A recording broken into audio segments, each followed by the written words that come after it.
여기 요한복음 1장 45절 이하에 보면은 예수님의 제자가 된 나다나에 대해서 말씀을 하고 있습니다.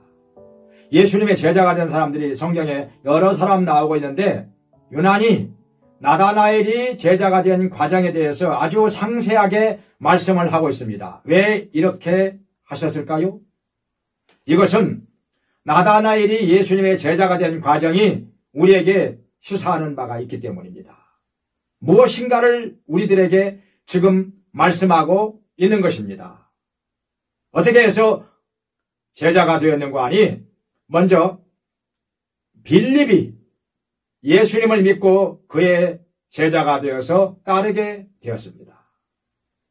그런데 빌립은 자기와 옆 동네에 살고 있는 친구 나다나엘에게 가서 전도를 하는 것입니다. 모세가 기록하였고 선지자들이 기록한 바로 그분 내가 만났다. 누구냐? 요셉의 아들 나사렛 예수라. 이렇게 말씀을 하면서 전도를 하는 것입니다. 그런데 나다나엘이 듣고 나사렛에서 무슨 선한 것이 나게 되냐 이렇게 실망을 합니다. 왜냐하면 나사렛 동네는 군부대가 이 로마 군부대가 주둔해 있기 때문에 아주 문란한 마을입니다. 별로 이미지가 좋지 않습니다. 그런데다가 구약 성경에 단 한 번도 나오지 않는 마을입니다. 그러니 이런 마을에서 메시아가 나온다? 이건 있을 수 없는 일이라 성경을 잘 알고 있는 나다나엘이기 때문에 이 말씀을 듣고서 부정적인 반응을 보이는 것이 어찌 보면 당연한 것입니다. 나사렛에서 무슨 선한 것이 나게 되냐 하니까 빌립은 당황을 합니다. 더 이상 설명하기가 어렵습니다. 그래서 와보라 이렇게 말을 합니다. 직접 와서 예수님을 만나보라 하는 것입니다. 그런데 빌립은 이렇게 와보라고 하였고 나다나엘은 그 말 한마디에 벌떡 일어나서 빌립을 따라 예수님을 만나게 됩니다.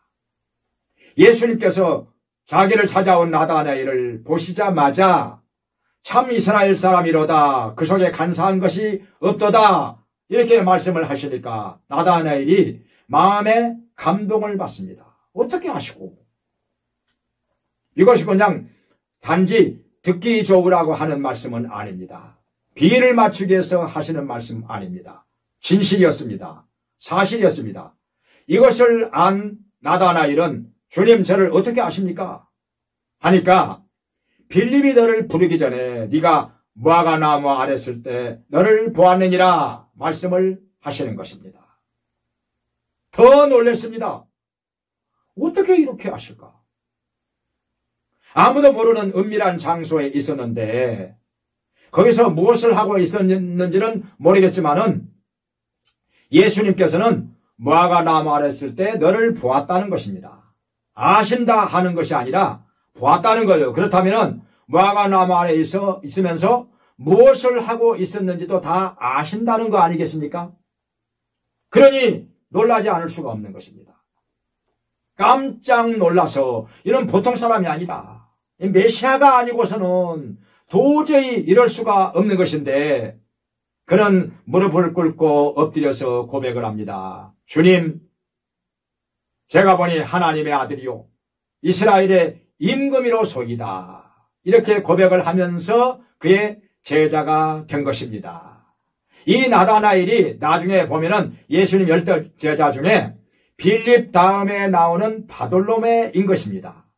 예수님의 제자가 되어서 그를 따르다가 성령의 충만함을 받고 일생을 복음을 전하는 데 쏟아 부었던 복음 전도자 바돌로메가 바로 이 나다나엘인 것입니다. 근데 성경에 보면은 여기 요한복음 2장에 보면은 사흘째 되던 날 갈릴리 가나에서 결혼식이 있었는데 바로 나다나엘의 결혼식이었습니다. 그러니까 나다나엘은 결혼을 사흘 앞두고 나서 이 바쁜 시기에 정말 할 일이 너무너무 많았을 텐데 이렇게 분주한 때에 친구 빌립을 따라가서 직접 예수님을 만나 뵙고 예수님의 말씀을 듣고 제자가 된 것입니다.